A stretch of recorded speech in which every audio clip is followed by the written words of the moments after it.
Good morning, students. Welcome to our YouTube channel Navjeevan Garsana. Now we start our 12th class 4th chapter Low Spring. 2 parts हमने इसके complete कर लिए हैं. आज हम अपना 3rd पार्ट स्टार्ट करेंगे. लॉस्ट स्प्रिंग मतलब खोया हुआ बचपन. तो 2 लड़कों की स्टोरी बताई गई है इसके अंदर. फर्स्ट था साहिब और सेकंड है मुकेश. तो मुकेश की स्टोरी अभी भी चल रही है. मुकेश के घर पे ही राइटर गया है उसका घर का एटमॉस्फेयर पता करने के लिए, उनके घर का इन्वायरमेंट कैसा है, उनका लिविंग हुड कैसा है, ये सब कुछ जानकारी हासिल करने के लिए. So let's start. Savita a young girl. Savita a young girl in A drab pink dress. Savita एक युवा लड़की है. Drab pink dress. ड्रैब होता है पहनना. पिंक ड्रेस एक फटी हुई पिंक ड्रेस पहन रखी है जिसने. Sits alongside an elderly women. Sits बैठी हैं. अलोंग साइड किनारे पे एल्डरली वुमेन एक वृद्ध औरत के, यानी एक बूढ़ी औरत है, बड़ी उम्र की औरत है, उसके किनारे पर उसके पास में बैठी है. Soldering pieces of glass. और क्या कर रही है?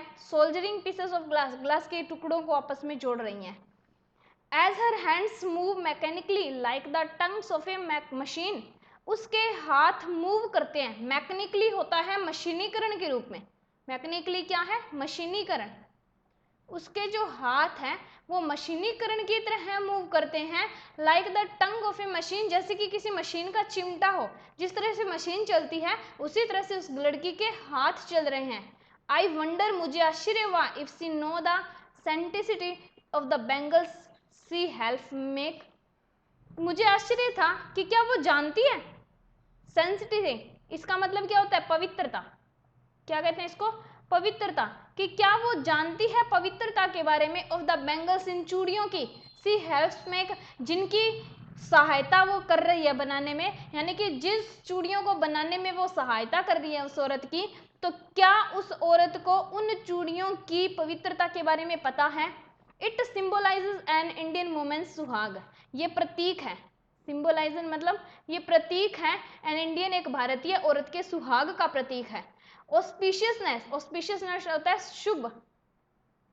इन मैरिज, ये शादियों के अंदर बहुत शुभ माना जाता है. ये शादियों में क्या है? बहुत शुभ माना जाता है. राइटर को सरप्राइज हो रहा है कि क्या इस लड़की को इस चूड़ियों की पवित्रता के बारे में कुछ पता है. क्योंकि ये क्या है? चूड़ियां क्या है? भारतीय औरतों की सुहाग का प्रतीक होती है चूड़ियां.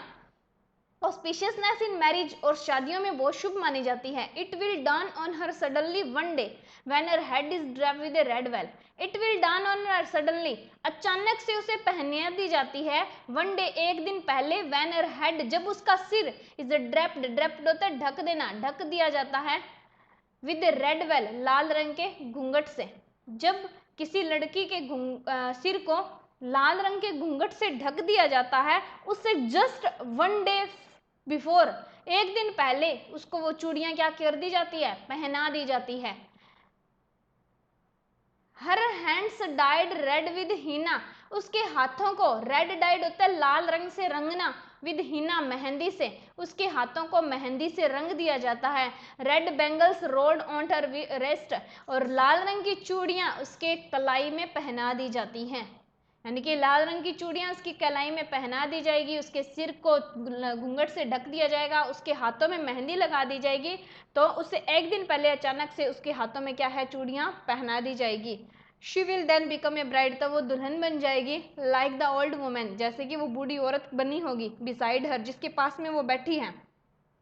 Who become one many years ago, क्योंकि वो दुल्हन बहुत साल पहले बन चुकी थी.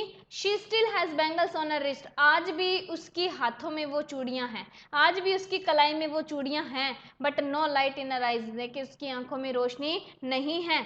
एक वक्त शेर भर खाना भी नहीं खाया. She says, हिंदी में ही बताया गया है.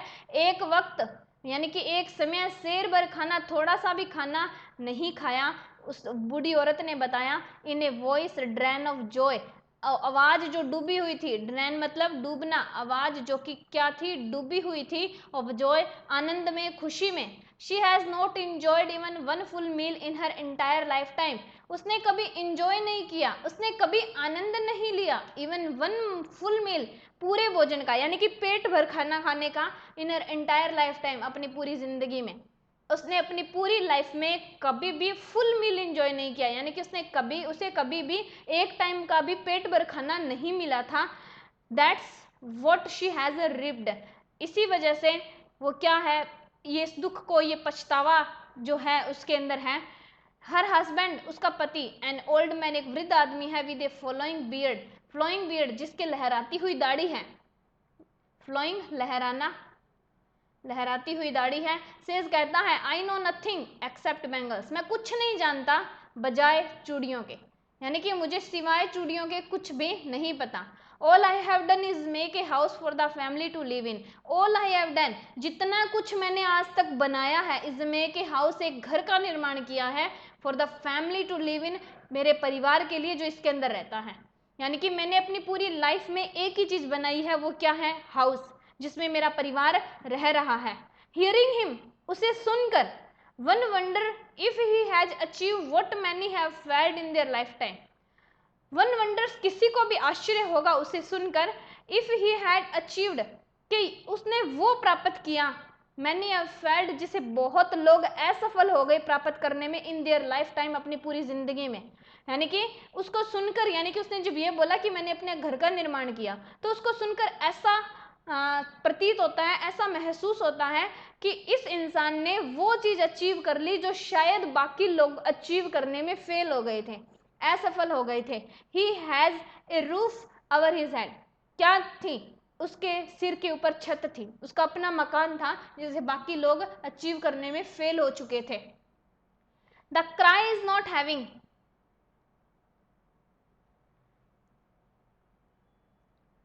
the cry of not having money to do anything except carry on the business of making bangles. cry of not having money, उनके पास कोई क्राई नहीं थी, कोई चिल्लाना चीखना नहीं था, नो हैविंग मनी, पैसा ना होने का, टू डू एनीथिंग एक्सेप्ट, कि वो कुछ और करते, काम करते हैं, except carry on the business of making bangle, बजाय इसके कि कैरी ऑन करते रहे लगातार। कैरी ऑन का मतलब होता है जारी रखना, लगातार काम करना, जारी रखना, जारी रखते अपना बिजनेस चूड़ियां बनाने का। देखो, the cry of not having money to do anything, उनके पास पैसा कमाने का और कोई जरिया नहीं था, चिल्लाओ कुछ भी करो, उनके पास कोई चीज नहीं थी, डू एनीथिंग एक्सेप्ट, बजाय इसके, सिवाय इसके कि वो क्या करे, अपना चूड़ियों बनाने का, जो बैंगल्स बनाने का जो बिजनेस है, वो कैरी ऑन करते रहे, लगातार जारी रखे। Not even enough to eat, उनके पास पर्याप्त मात्रा में खाने के लिए भी नहीं होता था। रिंग्स इन एवरी होम्स,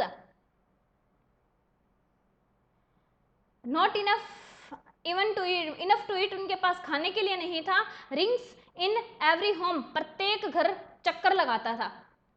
और जब उसने रिंग्स इन एवरी होम, प्रत्येक घर में राउंड लगाकर देखा, तो प्रत्येक घर में खाने के लिए भी पर्याप्त मात्रा में नहीं था। The young man echo the lament of their elders, echo होता है गूंज,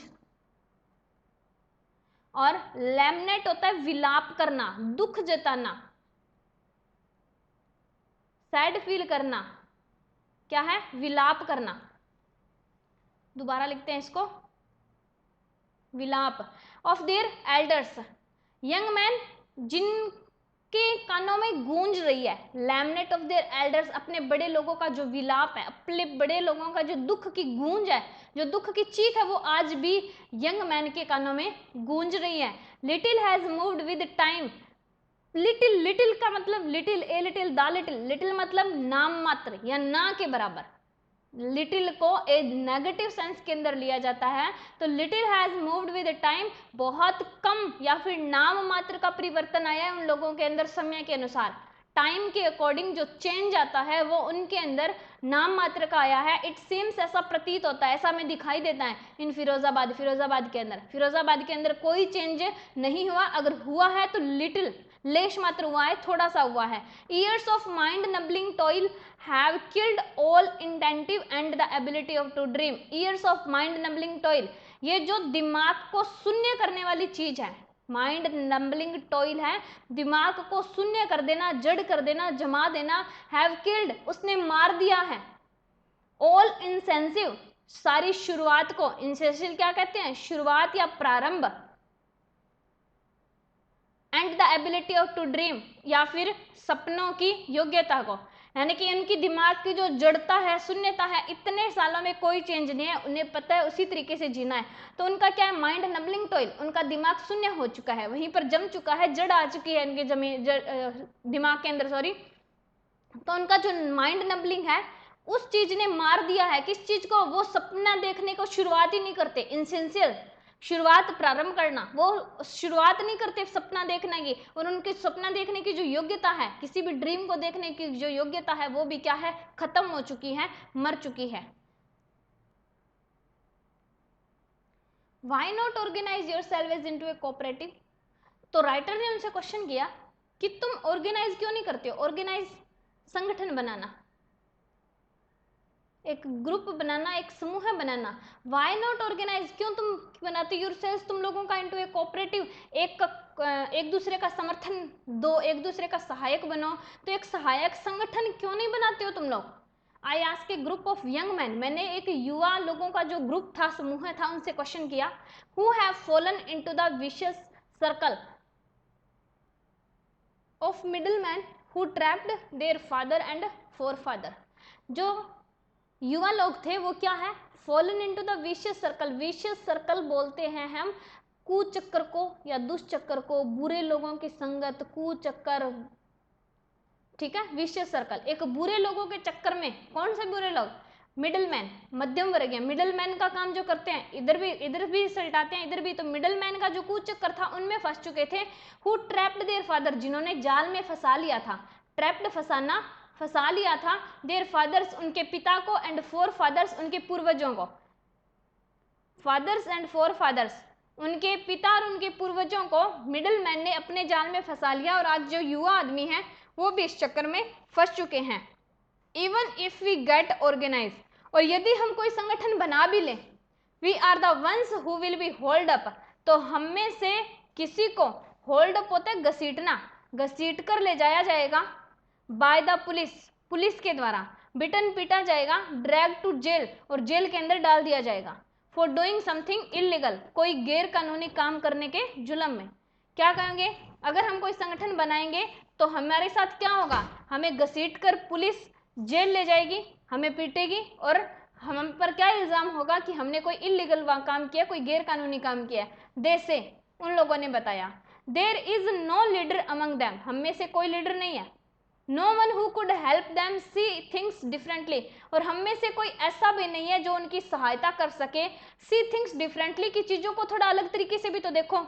यानी कि उन लोगों के ग्रुप में कोई भी ऐसा इंसान नहीं था जो लीडर बनने की एबिलिटी रखता हो, या फिर जो चीजों को थोड़ा सा डिफरेंट तरीके से सोचता हो, डिफरेंट तरीके से करने के बारे में विचार करता हो, तो कोई भी नहीं था जो उनकी इस प्रकार से सहायता कर सके।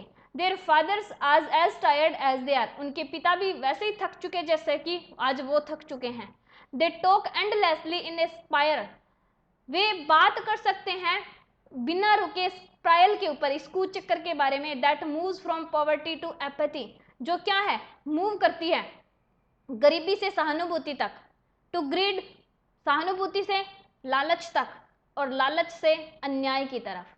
क्या है, गरीब है, गरीबों के प्रति लोग एपैथी जताएंगे, सिंपैथी जताएंगे, लालची बन जाएंगे, और लालच के बाद अन्याय करने लगेंगे। बस इसके बारे में वो बहुत सारी बातें कर सकते हैं, लेकिन अपने हक के बारे में बोलना, कुछ अच्छा करने की सोचना, कुछ डिफरेंट चीजें करना, इनके बारे में हेल्प करने के लिए उनके बीच में कोई नहीं है।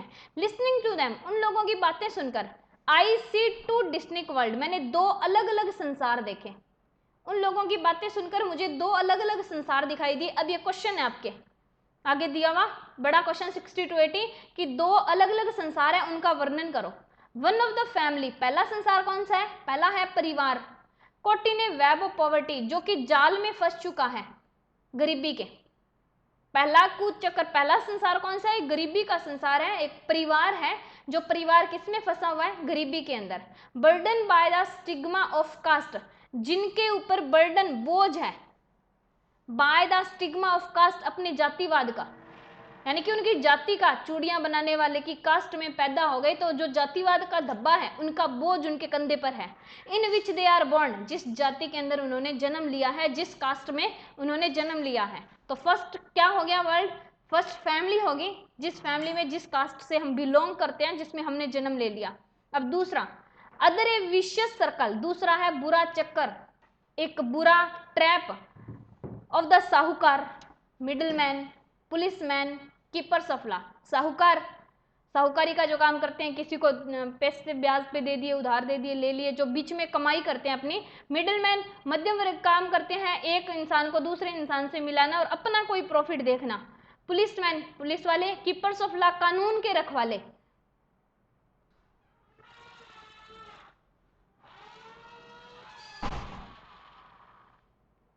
The bureaucrats and the politicians. The politicians, fourth person कौन सा है? ब्यूरोक्रेट्स। ब्यूरोक्रेट्स क्या होता है?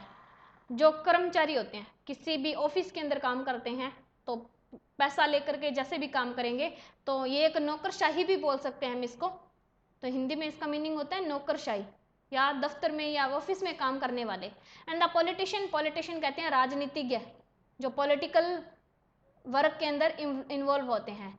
तो सेकंड वर्ल्ड के अंदर कौन कौन आते हैं? पहले साहूकार, middleman, policeman, keepers of law, bureaucrats और पॉलिटिशियंस। इन लोगों का एक संसार इन लोगों का बना हुआ है, और दूसरी वो फैमिली जिसमें हम जन्म लेते हैं। Together they have impose the baggage on the child that he can not put down. ये दोनों मिलकर, टुगेदर, एक साथ मिलके, दे हैव इम्पोज्ड, वे डाल देते हैं, बेगेज, इतना भार, इतना सम्मान, ऑन द चाइल्ड, बच्चों के कंधों के ऊपर, बच्चों के ऊपर इतना भार, इतना बोझ, इतना बर्डन डाल देते हैं, that he could not put down, जिसे वो नीचे उतार ही नहीं सकते। यानी कि एक बच्चे ने एक ऐसी फैमिली के अंदर जन्म ले लिया जो कि पॉवर्टी के अंदर डूबी हुई है, एक कास्ट से बिलोंग करती है जो कि चूड़ी बनाने वाले की है, या फिर कोई रैग पिकर्स की है। तो और दूसरा, हमारे समाज में आसपास जो मिडलमैन, राजनीति के लोग रहते हैं। तो हम इन दोनों के चक्कर में इतना फंसते हैं कि उस बच्चे को जन्म से ही बोझ में फंसा दिया जाता है, जो पूरी लाइफ पुट डाउन नहीं कर पाता। पुट डाउन का मतलब होता है नीचे उतारना, can not put down, before he is aware, इससे पहले कि वो जागरूक बने, इससे पहले कि वो कॉन्शियसनेस में आए, ही एक्सेप्ट इट, वो इसे स्वीकार कर लेता है, एक्सेप्ट कर लेता है इस चीज को, इस सिचुएशन को, as naturally as his father, naturally, स्वाभाविक रूप से, जिस प्रकार से उनके फादर ने, उनके पिता ने इस चीज को एक्सेप्ट कर लिया, वो बच्चे भी इस चीज को स्वीकार कर लेते हैं। To do anything else would mean to dare, कुछ भी अलग करना, एनीथिंग एल्स, कुछ अलग करना, वुड मीन टू डेयर, इसका अर्थ होता था कि इसने बहुत बड़ा डेयर का काम किया है, साहस का काम किया है। And daring is not part of his grown up, लेकिन साहस करना, डेयरिंग इज नॉट पार्ट, साहस करना हिस्सा ही नहीं था ऑफ हिज ग्रोइंग अप, उनके बड़े होने का। यानी कि जैसे जैसे वो ग्रो अप कर रहे हैं, तो कोई भी साहस का काम करना ऐसा तो उनकी लाइफ का कोई हिस्सा नहीं था। When I sense A flash of it, जब मैंने देखी एक चमक इस चीज की, इन मुकेश आई एम चीयर्ड, तो मुकेश के अंदर तो मुझे खुशी हुई। यानी कि मैंने इतने लोगों से मिला, सब लोगों ने इस चीज को एक्सेप्ट कर लिया, उनके अंदर कोई है ही नहीं दिमाग के अंदर कि हम इस चीज से मूव ऑन करें, आगे जाएं, कोई डेयरिंग का काम करें, अलग करने की सोचें। पहली बार जब मैंने मुकेश को देखा, तो मुकेश के अंदर वो एक चमक थी, वो एक लाइटनिंग थी कि वो कुछ अलग करना चाहता था, एक सेंस थी। आई एम चीयर, तो मुझे खुशी हुई। I want to be a motor mechanic, क्या बनना चाहता था वो? अलग काम में मोटर मैकेनिक बनना चाहता था। सारे लोग किस में फंसे हुए हैं? चूड़ी बनाने वाले काम में। ये पहला पर्सन था जिसने मोटर मैकेनिक बनने के बारे में सोचा। ही रिपीट, उसने फिर से वो चीज दोहराई। He will go to garage and learn, वह गैराज में जाएगा और इस चीज को सीखेगा। But the garage is a long way from his home, लेकिन गैराज का जो रास्ता है वो उनके घर से बहुत दूर है। आई विल वॉक, मैं चल कर जाऊंगा। ही इंसिस्ट, इंसिस्ट क्या होता है? किसी चीज को प्रेशराइज करके बोलना, दबाव दे करके बोलना, उसने दबाव, इंसिस्ट किया। Do you also dream of flying a plane? He is suddenly silent, तो मैंने उससे एक क्वेश्चन और कर लिया कि क्या उसने कभी सपना देखा है कि वो प्लेन उड़ाएगा? ही इज सडनली साइलेंट, वो चुप हो गया। नो, नहीं। He says staring at the ground, उसने ये नहीं वर्ड जो बोला, ये कैसे बोला? जमीन को घूरते हुए, स्टेरिंग, घूरना, जमीन की तरफ देखते हुए उसने ये बात बोली। इन हिज स्मॉल मर्मर, उसकी छोटी सी बड़बड़ाहट के अंदर, उस छोटी सी आवाज के अंदर, देयर इज एन एम्बेरसमेंट, एक शर्मिंदगी थी। यानी कि जब उसने इस बात पे नो बोला कि मैं कभी प्लेन नहीं चलाना चाहूंगा, तो उसकी बात में एम्बेरसमेंट था। That has not yet turn into regret, लेकिन वो कभी पछतावे में नहीं बदला। हाँ, शर्मिंदगी महसूस हो रही है उसे कि वो ये काम नहीं कर सकता, लेकिन पछतावा नहीं है, रिग्रेट नहीं है अपने इस काम के लिए। ही इज कंटेंट, कंटेंट मतलब संतुष्ट, सेटिस्फाइड। वह संतुष्ट है। To dream of car, car का सपना देखकर ही वो सेटिस्फाइड है। That is is hurtling down the street of his town, जिसे वो देखता है हर्टली डाउन, बहुत तेज गति से चलते हुए, स्ट्रीट ऑफ हिज टाउन, अपने कस्बे की गलियों में जब कारों को बहुत तेज गति से चलते हुए देखता है तो उसने भी सपना, कार का सपना देख लिया और उसी में वह संतुष्ट है। Few airplanes fly over Firozabad, कुछ एरोप्लेन कभी कभार फिरोजाबाद के ऊपर से भी उड़ते हैं, लेकिन उनको देखकर उनके मन में कोई जिज्ञासा, कोई अनिश्चित उत्पन्न नहीं होता, वो कार का सपना देख करके संतुष्ट है। तो ये था हमारा चैप्टर लॉस्ट स्प्रिंग। फर्स्ट जो स्टोरी थी वो साहिब के बारे में थी।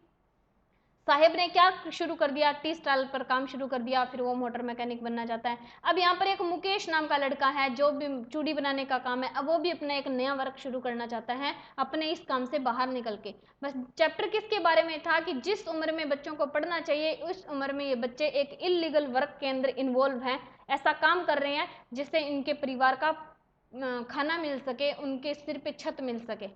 तो चैप्टर यही कंप्लीट होता है। आप इसके क्वेश्चन आंसर, हम इसके क्वेश्चन आंसर के बारे में कल डिस्कशन करेंगे कि क्या क्वेश्चन आंसर है, लेकिन आप इतना चैप्टर कंप्लीट करो, इसे कवर करके देखो, और इसके जो इंपेरेटिव क्वेश्चन है, अल्टरनेटिव जो क्वेश्चन है वो भी करने कंपलसरी है, क्योंकि इस बार एग्जाम में 2 क्वेश्चन अल्टरनेटिव ही आए थे।